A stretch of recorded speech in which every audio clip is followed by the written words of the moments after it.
Around 6 years ago, I found myself on the verge of a major move to a new residence across the state. Eager to streamline my belongings and generate some additional funds, I turned to Craigslist to sell various items, all priced under $20 to facilitate a quick turnover. Most of the items were promptly sold, but there was one lingering listing, a workout bench with a set of weights. As the days dwindled down to my moving date, I received an email from a potential buyer offering a curt statement, "I can pick it up today."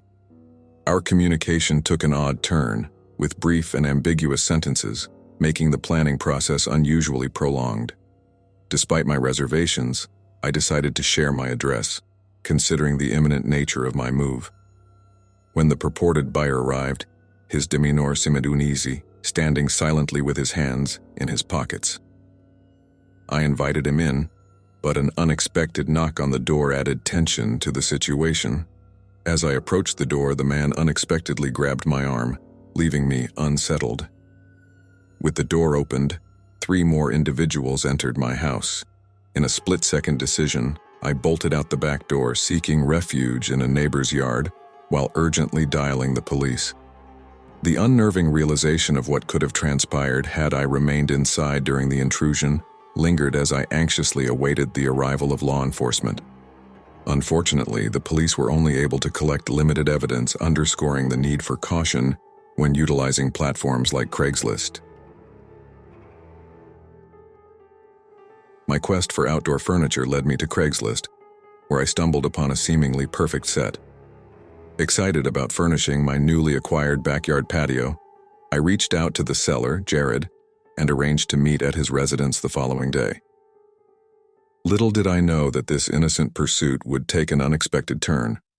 Upon arriving at Jared's house, I noticed an eerie absence of light inside, with only the front porch light breaking the darkness. The home, despite its gloomy appearance, gave off an upscale of Vibe. Ringing the doorbell yielded no response, prompting a text from Jared instructing me to enter the backyard through the fence.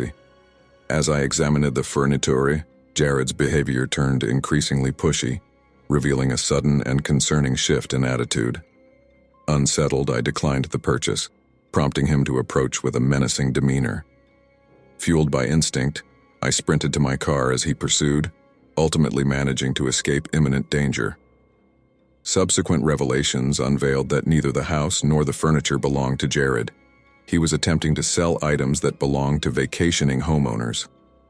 Grateful for my escape, I now urge others to exercise heightened caution when navigating platforms like Craigslist.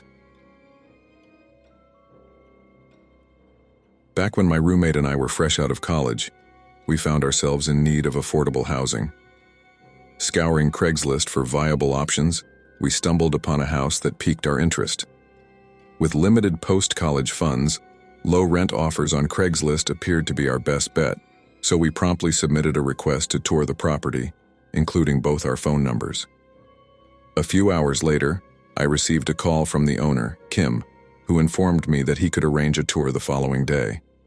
However, with other tours scheduled for the rest of the week and my roommate's work commitments, I decided to visit the house alone and take pictures for my roommate's review later. Upon reaching the house the next day, my initial disappointment stemmed from its dilapidated appearance, situated far from other houses down a beaten-up road.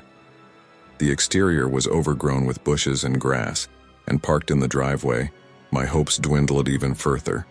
I stood there contemplating whether I should feign an excuse and back out.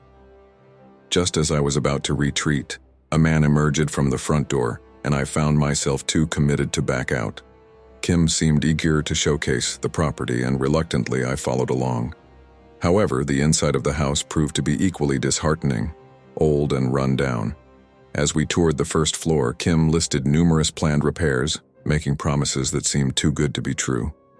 Things took a bizarre turn as we ascended to the second floor and encountered a locked door, with dusty hardwood floors exhibiting multiple shoe prints leading to it.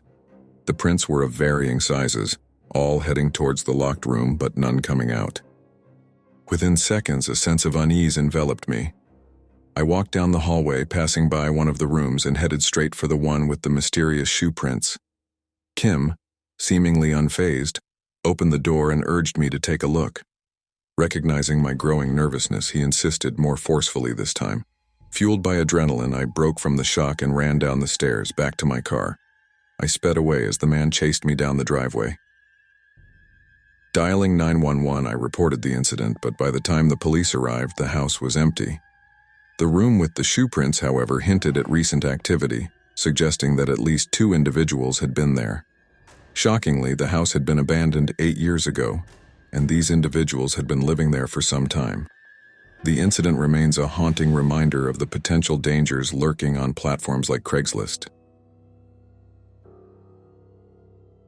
Over the past few years, I've maintained a demanding schedule, working 2 jobs that require me to leave my house at 6 in the morning and return by 10 at night. This routine has become the unfortunate norm in my life. However, a couple of months ago, an unsettling incident occurred. Upon returning home one night, I followed my usual routine of showering and preparing for bed. Yet while in the shower, I heard movements outside the bathroom door. Hastily checking, I found nothing, attributing it to house creaks. Throughout the night, strange noises persisted, reminiscent of creaks as if the house swayed in the wind, although there was no wind. In the middle of the night, I investigated, wandering through the house but found nothing amiss.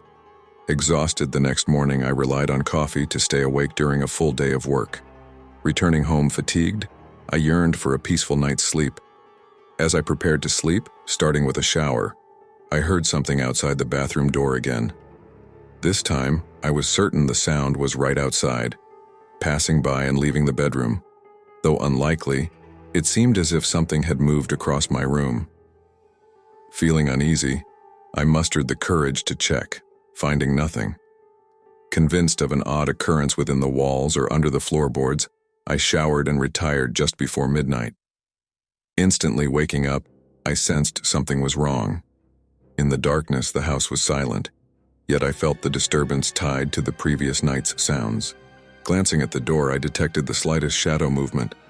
Panicking, I saw the shadow move away and heard footsteps in the upstairs hallway. Driven by adrenaline, I swung open the door to find a dark figure at the end of the hallway. His piercing eyes exuded anger and restlessness. Locking myself in, I called the police. Despite finding signs of the intruder being in my house for days, they couldn't locate him. Speculations linger about where he hid and why he spent extra time downstairs after being seen. But the unsettling reality of a stranger hiding in my house while I slept haunts me. As far as I know, he hasn't returned, and his identity remains unknown.